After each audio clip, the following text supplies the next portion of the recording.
एक दफ़ा ना हज़रत अबू बकर सिद्दीक और जनाबे उमर फ़ारूक की ना किसी बात में शक्कर रंजी हो गई, इख्तलाफ राय हो गया।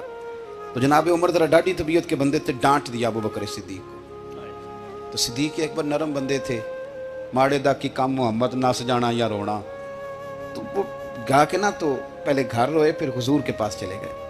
जनाबे उमर कहते मुझे भी ख्याल आया कि यार ये मुझे नहीं करना चाहिए था। थोड़ी देर के बाद अच्छे लोग जो होते हैं उनका गुस्सा जल्दी उतर जाता है। कहते मैंने जाके जनाबे सिद्दीक अकबर के दरवाजे पे दस्तक दी तो पता चला वो तो घर ही नहीं। मैं समझ गया, मैं डर गया, मेरी टांगे कांपने लगी। क्यों डर रहे हो उमर? फरमाने लगे इसलिए डर रहा हूं कि अबू बकर जब अपने घर नहीं होते तो दरवाजा रसूल पे हो। सारी बात तो सुना दी होगी। फरमाते मैं नबी पाक की बारगाह में पहुंचा, सामने अबू बकर बैठे हैं, पुश्त मुबारक मेरे करीम रसूल की काबे की जानब, चेहरा सिद्दीक अकबर की जानब, दोनों की गर्दनें झुकी हुई। जनाबे उमर पाक फरमाते हैं कि मैं बैठा था और सोच रहा था, सलाम ली, जवाब मिला, पर गर्दनें नहीं उठाई दोनों ने, मुकद्दस गर्दनें झुकी रही। मैं सोच रहा था कि अब हुजूर मुझे डांटेंगे तो मैं सिद्दीक के पैर पकड़ूंगा, मैं अली को सिफारिशी बनाऊंगा, मैं मिन्नत करूंगा, लेकिन कोई बोले तो बात बने ना। कहते जब देर हो गई, ये सुकूत भी बड़ा मुश्किल होता है। ओहो, अगर कभी वो चुप कर जाए तो ये भी बड़ा मसला है, महबूब भी चुप कर जाए।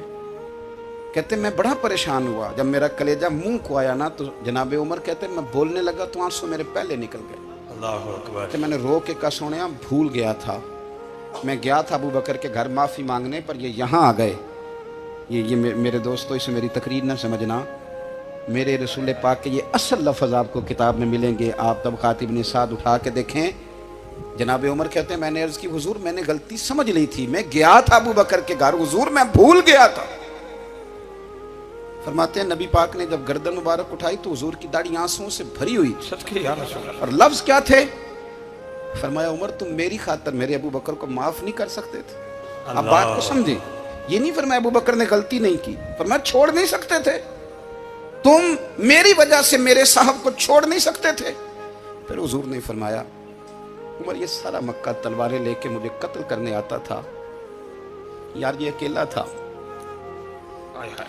इसने खोल के बाजू कहा था कि जो हुजूर तक जाएगा मेरी लाश से गुजर के जाएगा। पर मैं दुनिया भूल जाती है, मुझे याद है अबू बकर सिद्दीक ने माल भी दिया, औलाद भी दी, मेरी खातर छोड़ नहीं सकते थे। जनाब उमर कहते हैं मैं उसके बाद समझ गया कि मेरे मुस्तफ़ा की रज़ा इसी में है कि अबू बकर को राज़ी रखा जाए। सुभान अल्लाह।